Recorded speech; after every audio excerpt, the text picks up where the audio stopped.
Hello, and welcome to a conversation on the Daily Bern. I'm your host, Eric Miller, joined today by an awesome documentarian, writer, producer.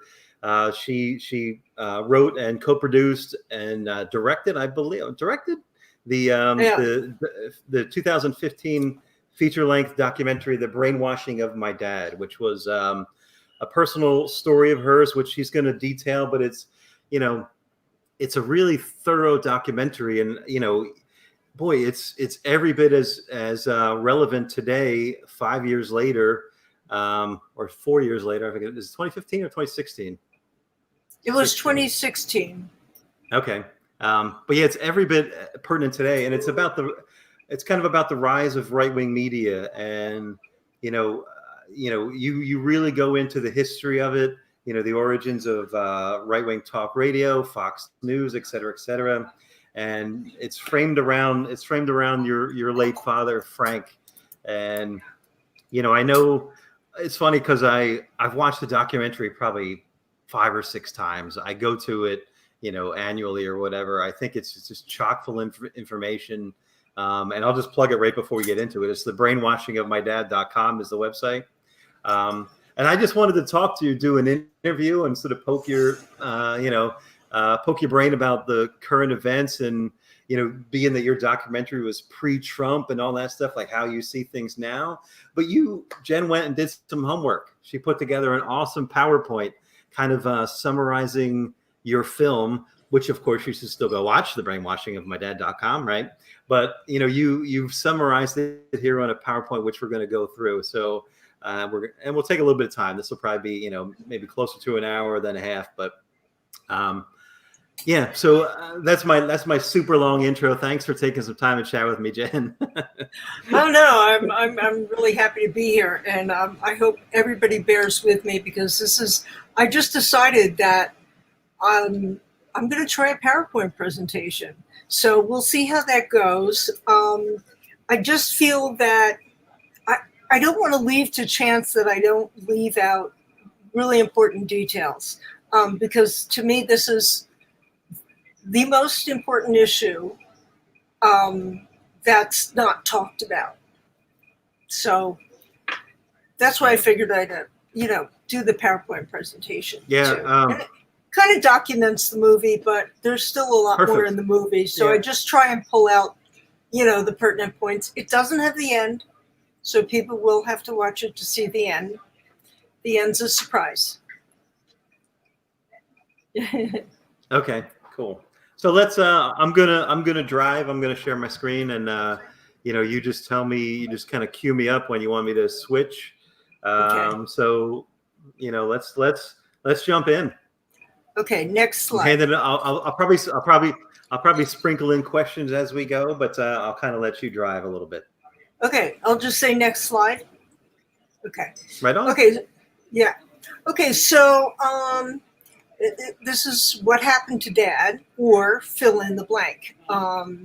It could be your mom, your sibling, your friend, your relative, or anybody that you know. So this story happens to be about my dad, and it started about 20 years ago. Growing up, my dad was an FDR Kennedy Democrat. He was really open-minded. He loved all people. He was not judgmental. He loved animals. He was a really, really good person. So one day, near a time when he was about to retire, he got a new job, and he had a long solo commute. And to keep himself company on that commute, he just tuned into talk radio, and that was the 80s. And at the time, it was Bob Grant, who was the pioneer of combat radio. He was openly racist and sexist. So we just noticed my dad getting just a little bit crankier. Next slide. How would you define combat radio? Oh, well, with Bob Grant, he would actually hang up on people if they disagreed with him. He'd yell at them, "Get off my phone." He called Martin Luther King a slime ball. He is celebrated when, was it Ron Jackson? It was a black politician died in a helicopter crash. Right. Argumentative, Right. openly nasty. Right on. Got it. Yeah. Okay, so what happened to Dad? So we go to 1987. Reagan gets in. The Fairness Doctrine, they bring it up to codify it, and Reagan vetoes it. He was very influenced by the Heritage Foundation, which I'll go into a little bit. Not 1 year later, Rush Limbaugh goes natural, because at that time, after he vetoed the Fairness Doctrine, talk radio exploded. Then my dad retired and found and fell in old white man love listening to Rush Limbaugh. And he had his Limbaugh lunches every day, all 3 hours. He'd shut a heavy door in the kitchen, and nobody was allowed to go through, and my mother ate in the living room. So the addiction grows. Rush, of course, turns them on to all of this stuff with all this snail mail from, you name it, the judiciary, Christians, everything. Right. Anyway, then email comes in, and because he was an engineer, he got on email pretty early. There are all these anti-democratic emails. He forwards them all to us, to all of us, and I noticed that they all had one thing glaringly in common: it bashed Democrats and liberals, and my dad was just falling under this spell, and it was like a new religion. So next slide. Okay. So the man that we knew totally disappeared. His personality continued to change and became radical. Once a funny, happy guy who loved everybody, he became dominated by anger. No more lunch with mom. He used to have these lunches with her. And then he had a Limbaugh buddy. They had breakfast at McDonald's together and would gush over what Limbaugh said the night before, like two schoolgirls, right? So his friend tells him, "Hey, Frank, you got to listen to Fox News. You got to tune into that." And so then he was like the pod person from another planet. Remember that old movie? And then conversations became impossible. He couldn't talk to him about anything because all of it became political. Next slide. Yeah, let me ask about that. So that's causing separation is his relationships. Yes. And he's finding allies to confirm his newfound biases. Yes. You can go to the next slide. It's just a visual image while we discuss that a little bit. Right on. Yeah. Yeah. Okay. So he became so obsessed with this new religion that he even got headphones at night to listen to the radio, to listen to other talk show hosts. So it was all absorbing, and he moved into another bedroom. So because my mother could still hear these guys, droning at night through the headphones. Right. Okay, next slide. Yeah. Okay. So what I noticed, it was very strange. I had a friend that moved to the South, and she started sometimes saying the same exact things around the same time that he would say them. Like one day she just said to me, and this was a week after he said, there's no such thing as organic, Jen. And she said the same thing to me when she came up to visit. So there's a very good chance what I'm talking about, that anybody listening, knows what I'm talking about, that they've met, that this has happened to their friends or relatives. And when I started to do a documentary about it, that's when I realized this was a phenomenon, and beyond a phenomenon, it's an epidemic which has become deadly. And I'm not exaggerating. We all know what happened with COVID and Fox News. Yeah. So Yeah. The thing about this, everybody thought this was just, oh, there's a conservative news station. Oh, nobody takes Rush Limbaugh seriously. But this division was intentional, and it was brilliantly brought about largely through media, through right-wing media. And so it kind of answers the question, what happened to Dad? Yeah. Let me ask a question about that. So there's, Yeah. just to separate a little bit, from conservative to right wing, right? There's, the delineation that I always think of, and we probably all go to the example of Chris Wallace, right? Chris Wallace is a conservative, but he accepts objective reality. He's not deliberately divisive or spewing deliberately false things or whatever, right? Versus a Rush Limbaugh who has like you say, might have behind the scenes talking points or an agenda that's in conflict with objective reality, shall we say? Yeah, and actually, that's a point in one of the slides that I make. It just really gets me when people call it conservative media, because, like Fox, that is not conservative. It is radical right. It is far right, and it is fascist. Yeah. So we have to watch our language just like they did. But we'll get into that a little bit later too. Right on. Okay, so how did this happen, and why did this happen? So next slide. Can we give a shout out to your artist? I love your graphics, by the way. Oh, that's Bill Plimpton. It is. Oh, nice. Awesome. Oscar, yeah, and then my friend Patrick McDermott kind of put it together within the PowerPoint. But yeah, these are Bill's a friend of mine, and he nice. did a lot of these animations. Excellent. Oh, that's too close. That needs to come down a little. It's a visual thing. Okay, so how did this happen? The division. We haven't been this divided since the Civil War. And people even say we're close to another Civil War. And that we could go into, but that's an hour. Families have been torn apart. Everybody can agree on that. We all know that.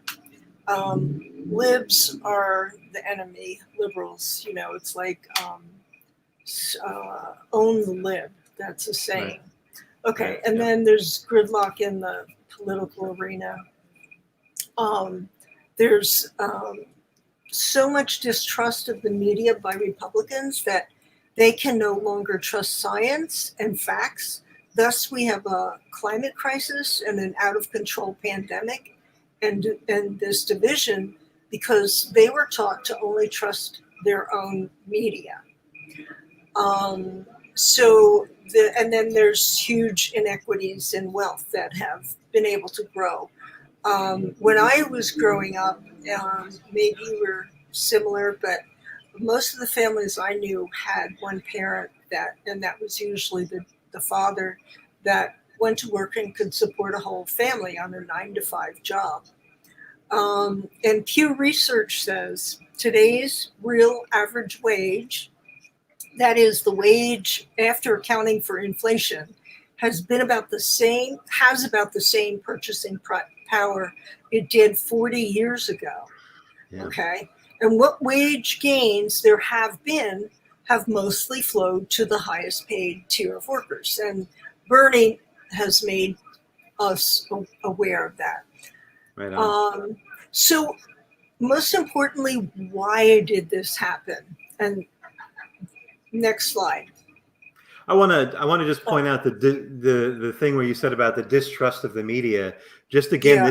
this is pre-Trump, right? So this is before fake news and alternative facts. There's a long arc of this. Absolutely, a very long arc of it. It started in the late 80s with this right-wing media. But we'll go through the history even further back just to see how it built up. But yeah, I mean, I was basically running around with my hair on fire in the late 90s and 2000. I wanted to do this documentary for a long time. Then I finally did. So this was really long in the planning. I can't tell you as much about James McGill Buchanan as Nancy McLean can in her book Democracy in Chains. I didn't know it went that far down back. But in the wake of Brown versus Board of Education, the economist, I think it was from Virginia, he decided that he had to preserve the power of the white elite and the rich.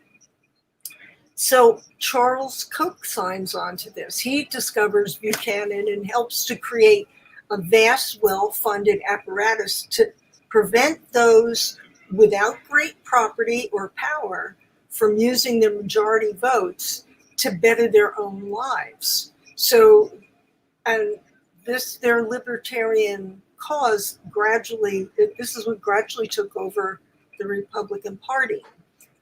Okay, so their agenda was to kill unions, keep millions of people from voting, privatize, or as I like to say, corporatize or profitize everything from schools to highways to Medicare to Social Security and the post office, and to stop climate change action and transform the legal system and ultimately amend the Constitution.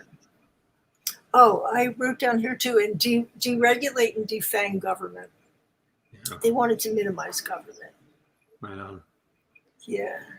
So, okay. So, the John Birch Society, it was created in the 50s, and it was one of the first organizations to kind of use this platform. And it was Koch funded. Fred Koch, the father, helped to fund it. It was, it had all the libertarian causes, but the Birchers added anti-communism to their agenda and were fanatical about it, so much so that they called President General Eisenhower, and he was a Republican, a communist. Okay. So when people got wind of that, this was discovered in some secret book they wrote. People thought, oh man, the Birchers are nutty. Everybody loved General Eisenhower. So Goldwater makes a mistake. He's running for president against Johnson, after JFK gets killed. He adopts their platform. And another problem for him is that in the 1960s, these social movements are in and are really like taking the country by storm. A lot of people are curious about them if they're not directly signed in. So Goldwater, of course, got like creamed by President Johnson.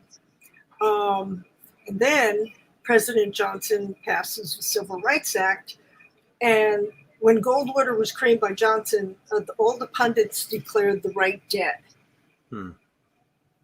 They said, that's it. Everybody wants to be a liberal. Great time in America. Okay, next slide. Okay, so the right is like, we gotta fight back. We gotta gain ground. This is horrible. But what do? Well, the most important thing we can do is attack the media. We can paint the media as liberal. And then there's an economist, Reed Irvin, who founds this Accuracy in Media in 1969. And its sole purpose was to, be a watchdog, heckle other media if they thought it was liberal, and just basically create flack. But then also Irvine got on these boards of these big media corporations so he could influence them. So it was really, really smart, unfortunately. So this accuracy in media is Orwellian, right? It's their intent is not to actually be accurate, but to further their agenda subversively. Yes, because the supposed liberal media was they thought like, oh, they're making people like Goldwater unpopular. They're blowing the whistle on what the Birch Society is really like. So if it weren't for them telling the truth, we could have more. We could have more gains. Gotcha. Yeah. Yeah. Yeah. Okay. All right. So. All right, so, Johnson's president for a while, and then Nixon decides to run again. He ran against JFK initially, and he was, I remember my mother watching that vaguely, and he was like sweaty and nervous and shifty-eyed, and he just really failed miserably. Right. Yeah, but in some off chance, he appears on the Mike Douglas show, and that's where Roger Ailes is a producer. So Ailes says to him, "Look, you really suck at TV," and Nixon's like, "Oh, TV, it's just a toaster. It's not going to do anything." Anyway, Ailes convinces him, "Look, you need me." So Nixon uses all of Ailes' tips, and what are some of the tips? Use how to use makeup, so don't look so sweaty, speak in sound bites, and how to appear almost warm and maybe even humorous. So even though there's the social movements are beginning to experience a little tiny bit of a backlash, and Nixon capitalized on that, and also runs on Law and Order, which is like Trump is doing now. He also capitalized on the Southern strategy in order to peel off some racist Democrats from the South that were still angry about Johnson passing the Civil Rights Act. Okay, so the newly groomed for TV Nixon wins, and then Ailes is in the House. Roger Ailes is now in the White House, working for the White House. Oh boy. And he tries to generate interest in his secret memo, which he passes around. Next slide. Okay. It's actually called A Plan to Get the GOP on Television News. Wow. And it's about how to create a TV news station that would make the GOP look, would be favorable to them.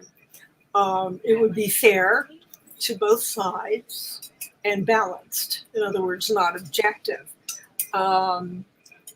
So in other words, it would be the GOP side of the news. He told Nixon, like, no matter what's really going on, we could get people to feel positively about you because that's how we'd be presenting it. And in the memo, it's very interesting. He has, actually, I don't know if that's on this side or the next one. I think it's on this slide, but he has people are lazy. The thinking is done for them. Right. With television, you just sit, watch, and listen. So Ailes was really savvy. And Gabriel Sherman has an incredible book about Roger Ailes. And I read that thing like it was, a novel. It was so good. Right. Okay. I want to chime in on one thing here, the fair and balanced thing, right? We all know this, but it's so subversive. So you hear the word balanced and you hear those words and you think, oh yeah, they're fair, they're literally fair and balanced. But what they mean is, right, Like using climate change as an example, 99 out of 100 scientists believe that climate change is real and caused by man, right? So you have 99 to 1, but on Fox News or whatever, they might have 1 versus 1. So then it's not 99 to 1, it's 50 to 50, right? So, that's how you get people saying like, I don't know, agree to disagree, right? That's fair and balanced. Right. It's this illusion of balance, but it's actually unbalanced from objective reality, right? Right. I mean, news before then used to focus on objectivity, but they just kept harping on, well, it's got to be fair and balanced. And fair and balanced sounds good, but right. As it was just described, by you, and that's in the movie, it's not accurate. It's not necessarily accurate. It doesn't give you the full picture. Yeah. And if you're not proactive, if you're passive or lazy, you'll just absorb that as truth, right? Absolutely. And people also were used to the news being truthful. Back in the days of Walter Cronkite, I mean, we have some people who say, well, they, hid some stuff or weren't. I mean, but, they were a lot more objective, and they got used to the news trying to be objective. Right. So they fall prey to it. Yeah, that's sorry to interrupt again too. That's actually that's another thing we're going with in terms of I don't know that you have it in here, but in terms of digital media, right? So when Google first started, Google would return the results that were most democratically true for what you were searching, right? So if you search something, the first result you would get would be based on an algorithm that would be the most clicked result for that term, right? But now they try to personalize it to give you the experience, Jen, that you want. So if you, your version. Yeah, right. So it does this confirmation bias thing. And there was a point in time where they moved away from the objective algorithm to the personalized algorithm, right? Wow. Yeah. So, and I'm sure that's the same on Facebook and Yahoo. All the big corporate companies do that, right? That's why you don't see, the people that you agree with more on Facebook, they come up more in your news feed, right? Yeah. I mean, and that just speaks to how divided we are, that even, Google and Facebook have to kind of divide up the information. Yeah. They try to personalize it as their, because there's a profit motive, right? So they'll give you personal results, so you'll be more tempted to click. Yeah, right. Oh, okay. So now we're on the motherlode of secret memos. If you thought Roger Ailes was interesting, all right. This is everything. This is the piece de resistance. This should be talked about every day in the media. In 1971. What happened is Lewis Powell, who was a corporate lawyer at that term, was commissioned by his neighbor at the Chamber of Commerce to write this memo that was actually really titled Confidential Memorandum Attack of American Free Enterprise System. So it was about how to wrest the business community and corporations from these scary social movements. It was a call to arm for the business community to, like I said, fight these scary social movements, sell a free market economy to just regular people. Like, how do we sell, Joe Schmo, like a free market economy? One way was to get free market professors on the campus, and then create organizations on those campuses that would promote the free market. And also to control the media, that actually should go under sell a free market economy by, controlling the media, and funding think tanks and astroturfs to help push this out there. And then the other things were get right-wing judges on the courts, influence politicians, like Republican politicians, with lobbying and so forth and money. and of course push deregulation, because then Hmm. their businesses would be free of having to worry about whether people, get harmed by certain business practices or ripped off or whatnot. Right. Right. So it was really all encompassing. Yeah, it's a bit of a parallel in a way. I just rewatched the 13th documentary on Netflix about the 13th Amendment, right? And it's a parallel to like ALEC and sort of corporate monopolization and all that stuff, right? It's not dissimilar. They're duplicative in intent, right? Right, right, right. And Alec was like the biggest of like that was also like the gorilla of Right, right. of it's more than just a think tank. It creates legislation and has their members and representatives take them to Congress. But the legislation is all pro big business. I mean, Yeah, everybody wants business to succeed, but business has to also be responsible right, to the people that it serves. You know. right, Okay. right. I'm hearing a lot of sirens. I'm hoping the stormtroopers aren't coming to get you because we're talking about They know I'm talking to the Daily Bern. and I hope not. They're coming for me. Oh, okay. So now Reagan is in. Okay, and the Heritage Foundation is practically in bed with Reagan, and they push him to do all kinds of things. They've adopted this libertarian, these, they're the think tank that is trying to push all these ideas out. And so one of them is they're like, hey, you don't want this fairness doctrine, it was going to be codified, and so, but Reagan vetoed it. Congress wanted it. Actually, even some Republicans at that time. So, okay, 1987, he vetoes the fairness doctrine, and not less than a year later, talk radio explodes. And Rush Limbaugh, the most talented one, who learned a lot from Bob Grant, he's also a combat hate radio, he goes national. Okay, and so what he does is he feeds white grievance and misplacement syndrome. And so what I mean by that is he plays into older white guys' fears of becoming obsolete and their fear of having to make room for others on the playground, which had been dominated by them. But the social movements were saying, hey, civil rights, women's liberation, we want to place on that field too.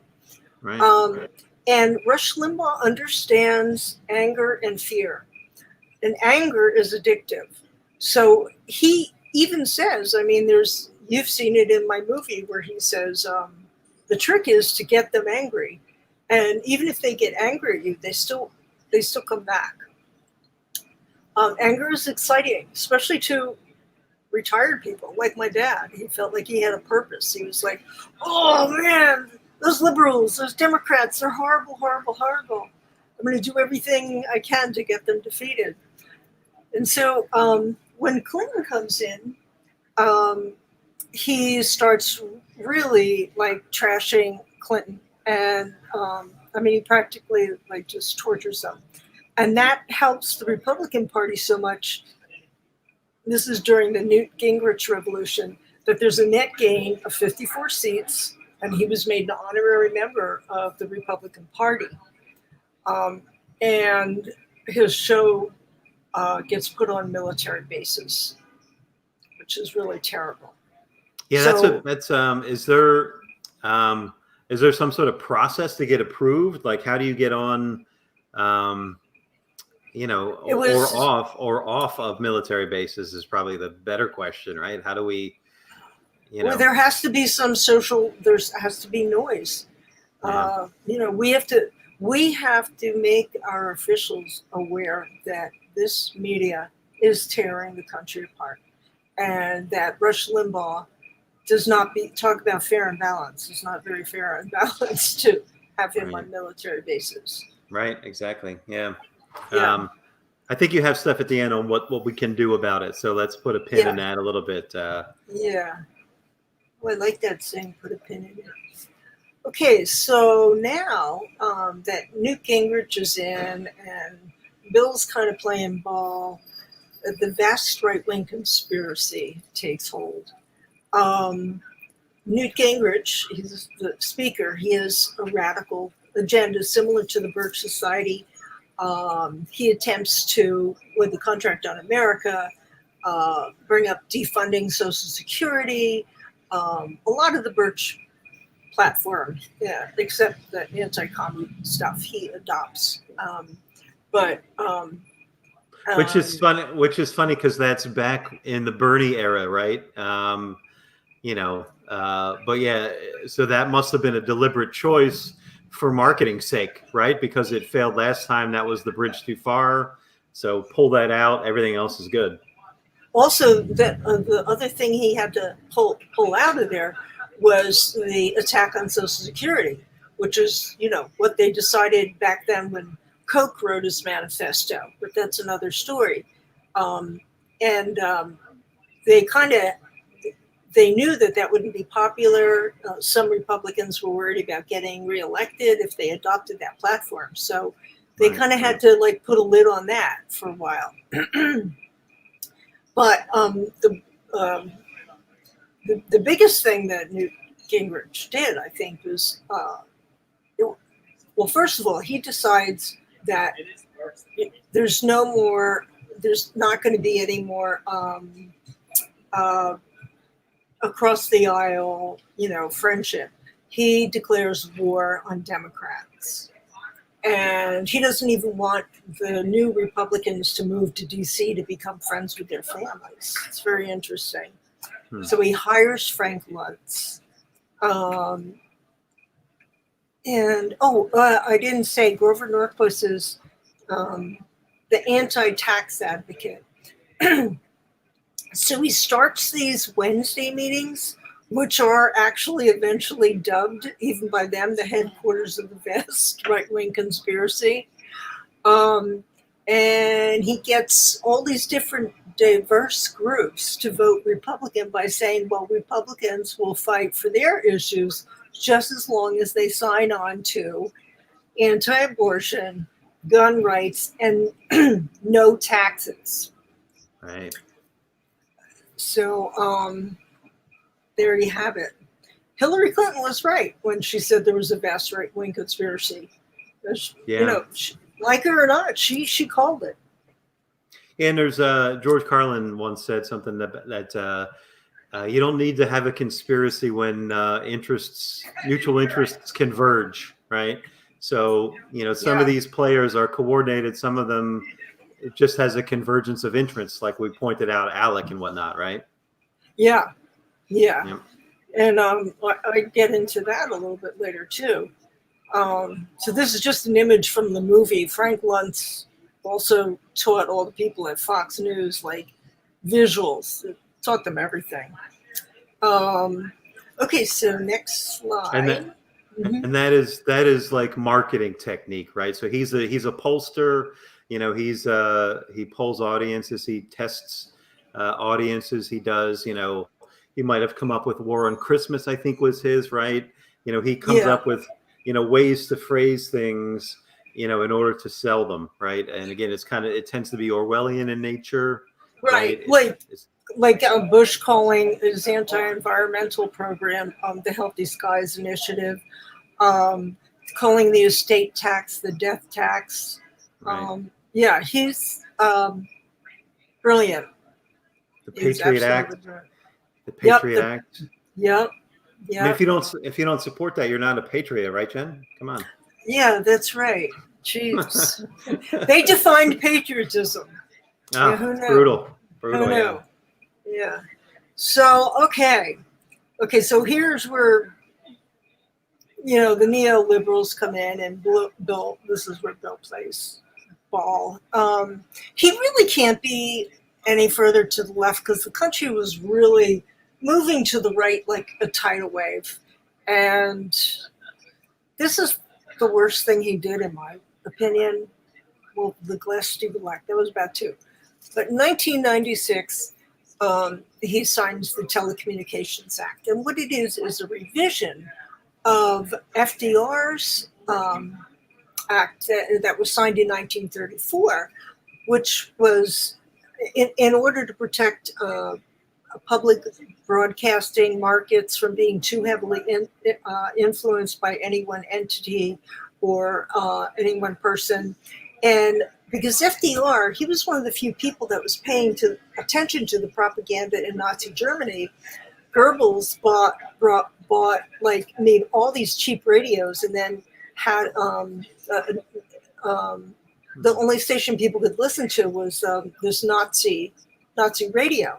So FDR, who was really smart, said, "Whoa, we better create some rules for radio here and the public airwaves." And it limited.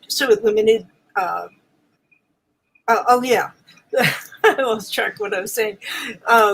That the first one limited media ownership. So this one allowed for media monopolies, cross ownership. Murdoch started buying up newspapers and television stations, and you name it. But the worst thing it did, 6 months later, Rupert Murdoch hires Roger Ailes to create Fox, quote unquote, news. And oh boy, that's when that's yeah.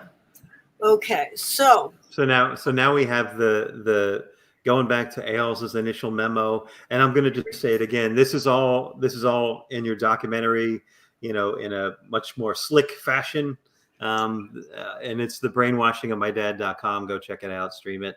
But you get Ailes' initial memo, right? You get all these pretexts, they're all primed, and then you have Murdoch with the empire and the resources, and it's like it's a Reese cup. You get the chocolate and the peanut butter, and they're two great tastes that taste great together. But yeah, that's exactly right. And right. And see, people say, well, why doesn't liberal media, or real liberal media, why doesn't it survive? Well, Fox, quote unquote, news was in the tank for the first 3 years, the first few years, but Murdoch propped it up with his millions and millions of dollars, while Roger Ailes, tinkered with it and got it working. But he understood TV, and he did get it working quite brilliantly, and used a lot of tactics that Goebbels used, Edward Bernays, father of advertising, used. Anyway, so that brings us into, I'll discuss some of the tactics. You can go to the next slide. So, I call this period of the last few decades the period of the Great Bamboozle. So how did they bamboozle so many people? We talked about this a little bit earlier, that people kind of tend to believe the news. They tend to believe what they see on TV. They tend to believe what they read. We don't have media literacy taught in school. So here's some of the things they do. So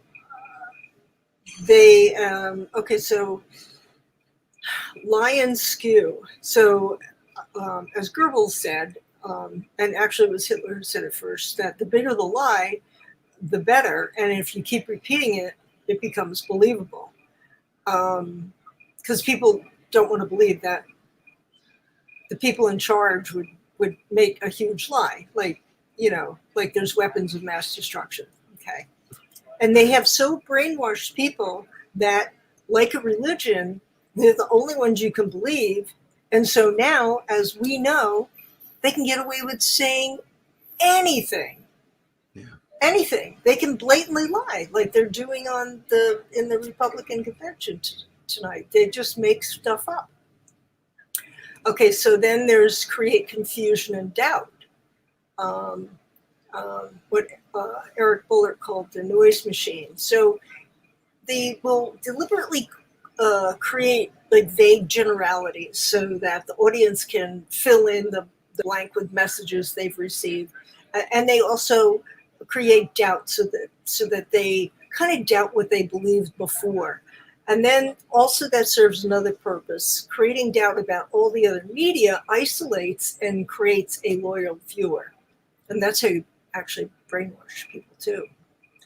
Then there's blame and divide. And this is a good one because, number one, if you're blaming those people over there, Democrats and liberals and dark people and immigrants and all that, you, one, don't notice who's really causing your problems, right? It's really these libertarian billionaires. Two, they won't join together to oust the truly guilty parties. Thus, and then number three, they're then capable of feeling nothing towards the group that's blamed and scapegoated, and can more easily treat them as not being human. Yeah, that's a clear repetition from the Nazis in dehumanizing, right? You know, Yep. again, we're talking pre-Trump here, but you know, he launched his political campaign by calling Mexicans rapists and murderers, right? But I'm sure some of them are good people. But you know, from day one, it was all about dehumanization. Absolutely, absolutely. And they do that with liberals too. So yeah, which brings me to brand and label.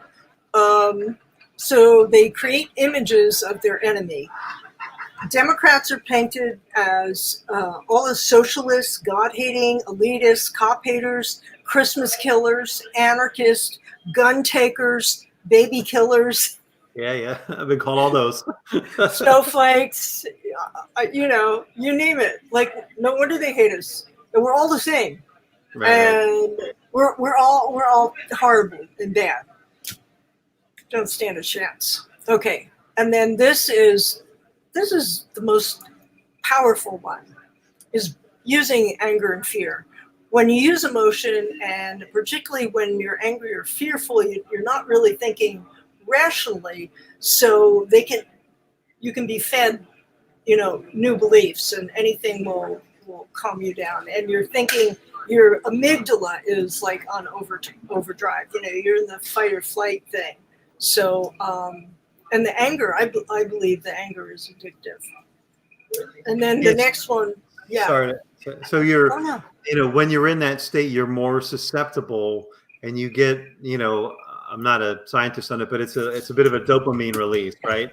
Like it's like scrolling through your Facebook feed and you see something and you just want to keep scrolling and see the next thing, right? So whatever you might be watching in the, you know, 7 o'clock hour on Fox News that's got you angry and you know, hateful and well, you're excited, and I'll tell you where the dopamine hit comes from. It's from when they set up these, and Tobin Smith talked about this in his book Foxocracy. He worked at Fox for 14 years. They would feed him all of the liberal that was going to come on, all the liberals' questions, so he'd know all the liberals' points that he was going to make. And then, but the liberal wouldn't know his points. And so in the end, he'd kill the liberal. You know what I mean? Own the lib. Right. And then that's where the hit of dopamine would come in. Like, oh, he almost like an orgasm that way. Anger. And then, oh, relief. Okay, good. He did it. I'm on that team. And, you know, that's like in-group, out-group stuff, which is very... Wow. That's interesting. It's like the end of a wrestling match. It's like the payoff, right? My good guy beat their bad guy, right? Yeah. Right. See, good really triumphs, you know. And then, of course, oh yeah, okay. So bullying and shaming. Bullying operates on two levels. One, it shuts the guest up if they're making a point that you don't like, like, oh, you just shut my mic off. And two, it's the fake outrage makes the bully look justified because they're just so mad. You know, Right. how could Right. you What do you? say Right. kids shouldn't be in cages? What? Right. Uh, But don't you love America? You don't want America to be safe, right? Yeah, That kind of yeah, thing. Yep. Yep. exactly. So, and then, I forgot to put this one in, but it's accuse them first. The pot calling the kettle sooty. It's a Goebbels special, and Trump uses it all the time. So whatever they're guilty of, you have to accuse the other of being guilty Right. of. Yeah. The Democrats are trying to rig the election. Yep. Yeah, exactly. That's like the best example. Oh, they're committing treason. Whatever. And then, of course, repeat, rinse and repeat. Yeah. Yeah. And then, I'm gonna need yeah. a minute to cry because this is all very real, right? This is all brutal. We Where's all my see this, tissue? right? Yeah, Right. I know. So it's not hopeless, but it's not hopeless. No. There's a little bit of light. There's a little bit of hope. What can we do? Right. Okay. So if you go to the next slide, it's a Bernie special. Okay. So Bernie Sanders' ideas, he understands how important addressing this media problem is. One of the few officials that does. So I'm going to just read it. It stringently enforce antitrust laws, support journalists' efforts to unionize. It's his workplace democracy plan. Reverse Trump administration's moves gutting media ownership rules. It's so horrible. It was bad enough before. Trump has even allowed more cross-ownership of media, allowing them to own multiple stations, like Sinclair. Okay, and he says, before a major merger does occur, give the employees an opportunity through employee stock ownership plans to purchase maybe some of these media outlets. And require major media corporations to disclose whether their transactions and mergers will involve significant journalism layoff, especially if their actions would disproportionately affect women and people of color, since they are, quote, woefully underrepresented. I mean, those were Bernie's words. And a moratorium on mergers. So Bernie has a pretty good platform there, and I hope that they adopt some of it. Then our other elected officials can strengthen public broadcasting and nonprofit media this is an idea by Jeff Cohen and Robert McChesney.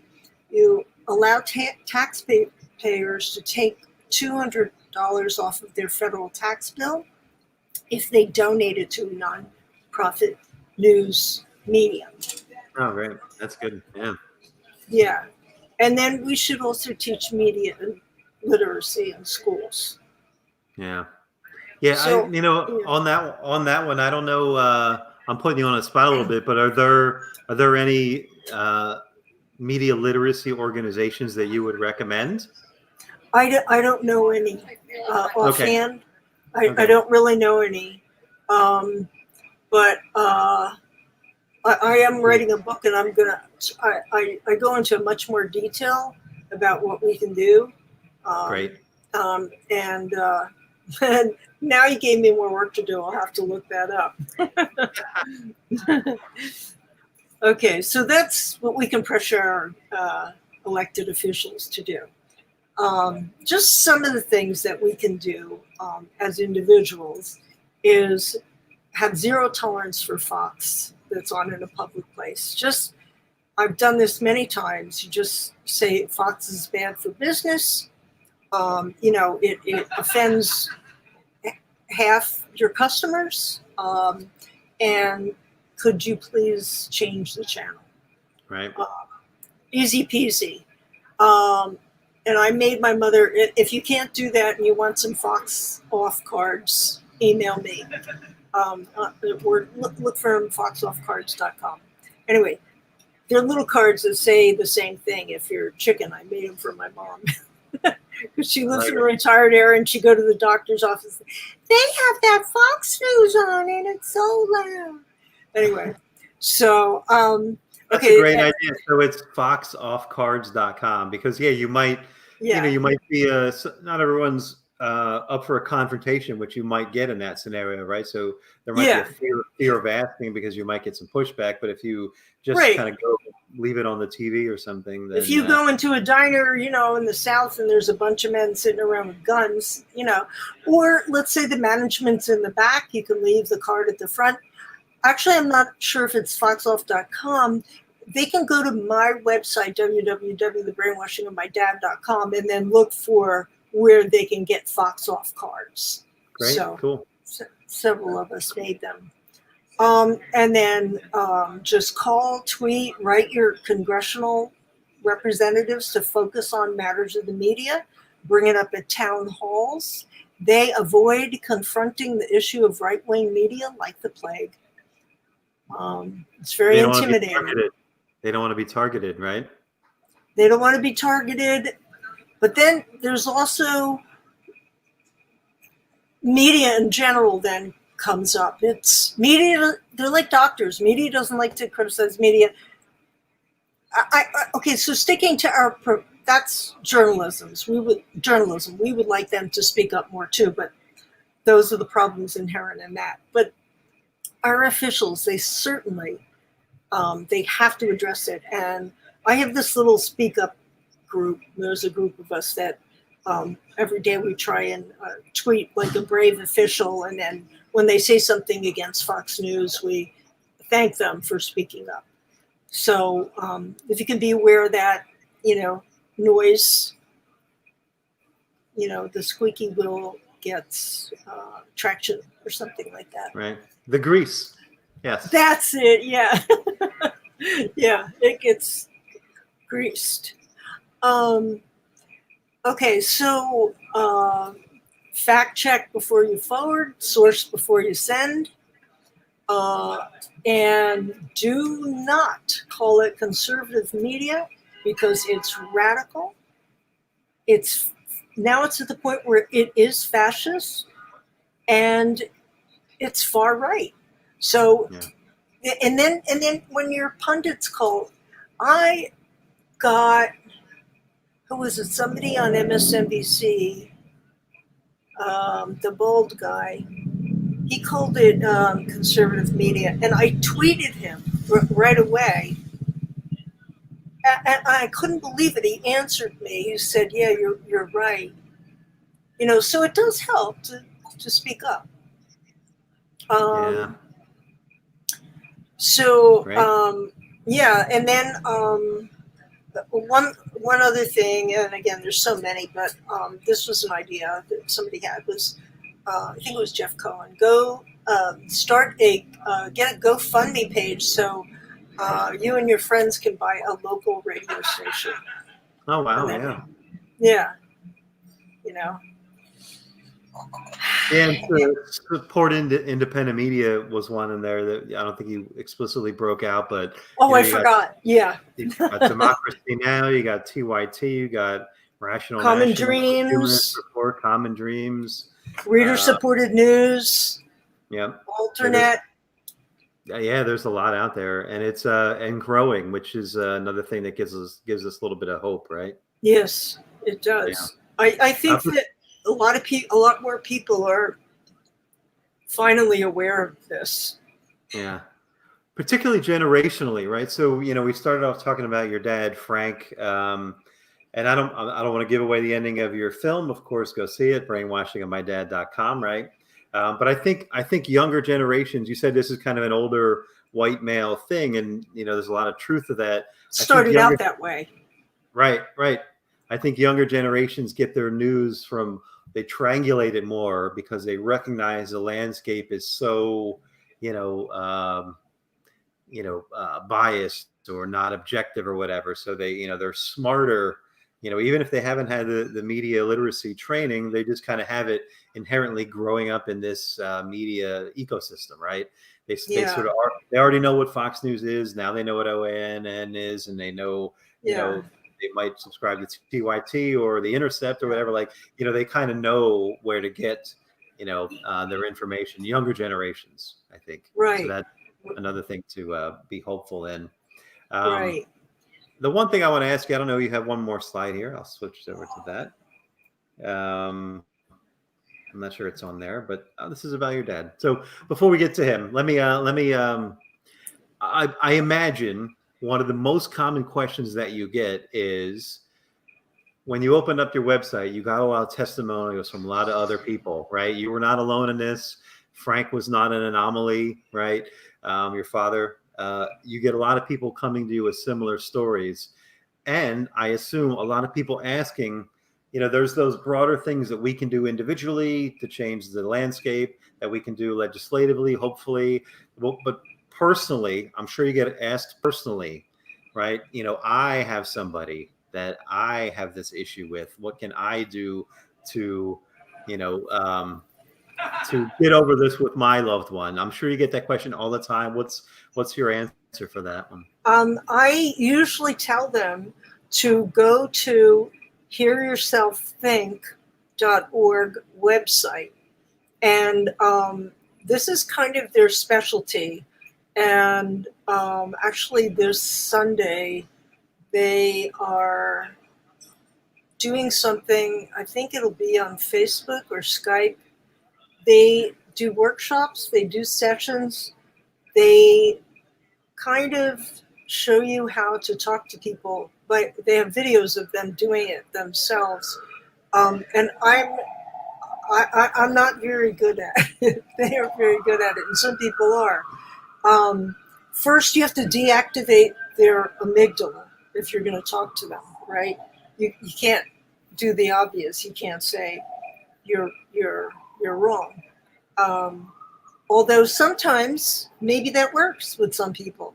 Calling your friend a jerk, like who you're talking to, and just try and see what would work. But what I've seen them do with strangers is ask them Socratic questioning. Get them to think and question what they really believe and what they know. And I had an experience with my dad that was not, it was interesting. It was positive. It was during a recession.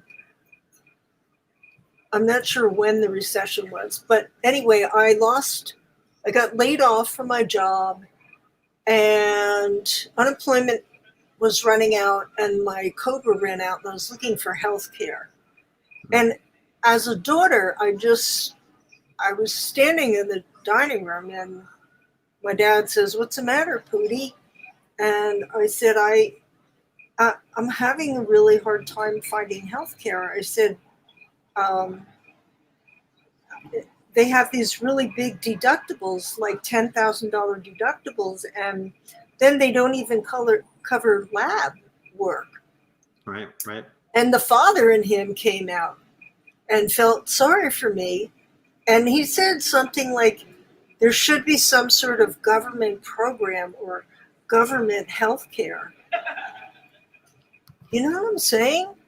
Right. So I wasn't saying, Dad, why don't you blah, blah, blah. So, I will talk a lot more in my book about what you can do. There's other experts, like there's Stephen Hassan who wrote the book. When I look up there, I'm looking at my books, just in case you're wondering. I have some books up there, so I'm looking at them. It's not angels. He wrote The Cult of Trump, and he talks about how he would approach. He's a deprogrammer, and so Yeah. how he would approach individuals that were in cults, and how to go about deprogramming them.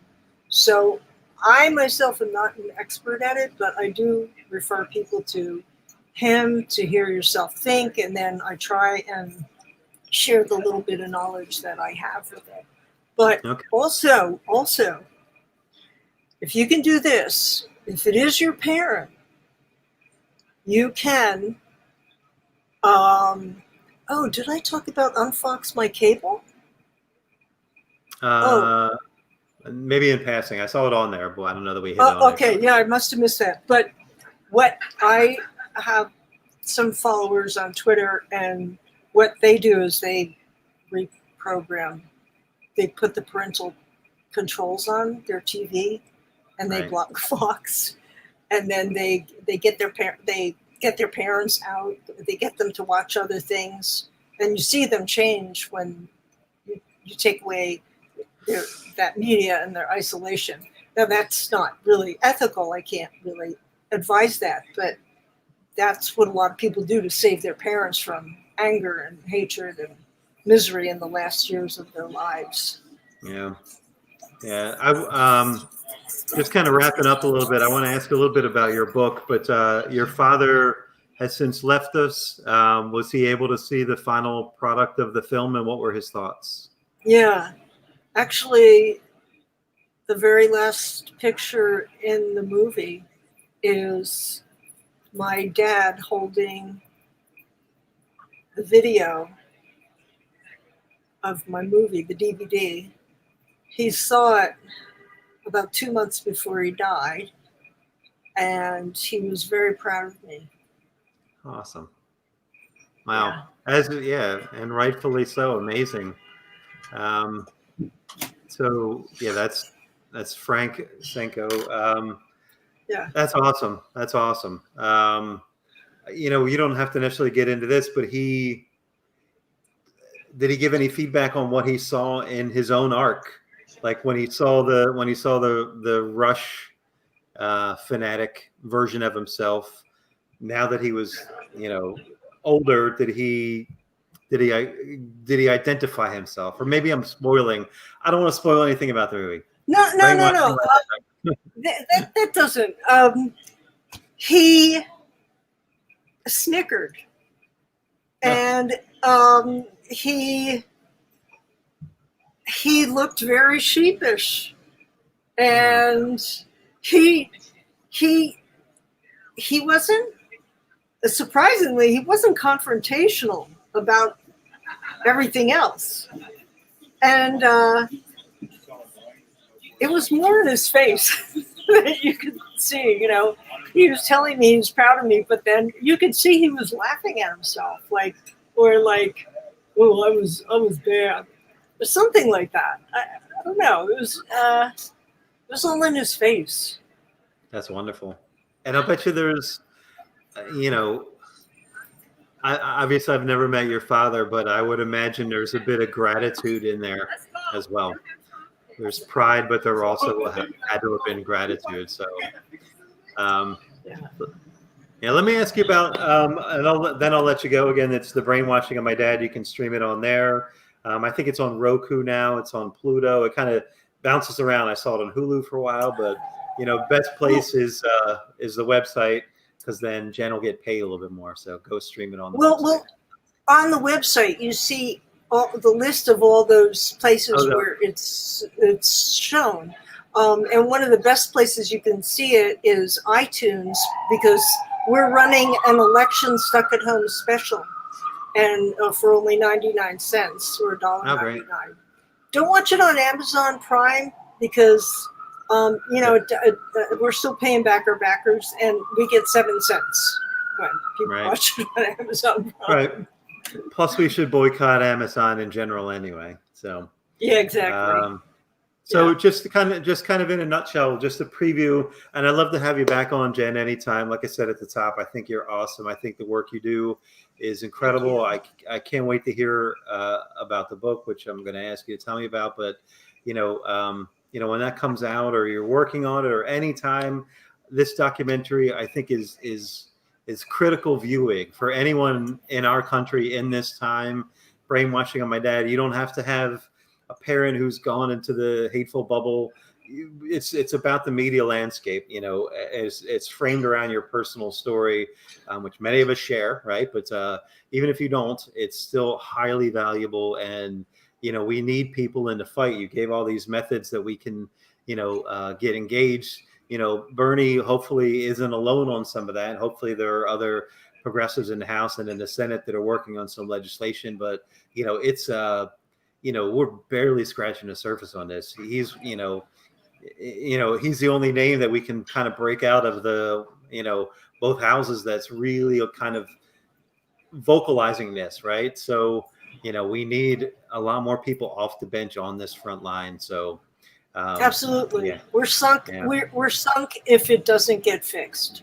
Even if we change administrations next year, just think of the hammering that they'll do on Biden, and the audience is even more fired up, is more armed, and is more prone to believe lies than they were before. So it's very dangerous. We have to push our officials to address this right-wing media problem. Yeah, absolutely. So in a nutshell, what's the book? You want to give us a preview? What are you working on? What's the thesis or the subject? It's an in-depth, more in-depth than the movie, and it's called The Brainwashing of My Dad. They want me to call it that. Yeah. Okay. But it see, when we first made it, my editor she said, Jen, make a 3-hour version, put everything in it that you want, and then we'll pick it down to the bones so that it's watchable. And so this is the 3-hour version of the movie. Right on. Great. Yeah.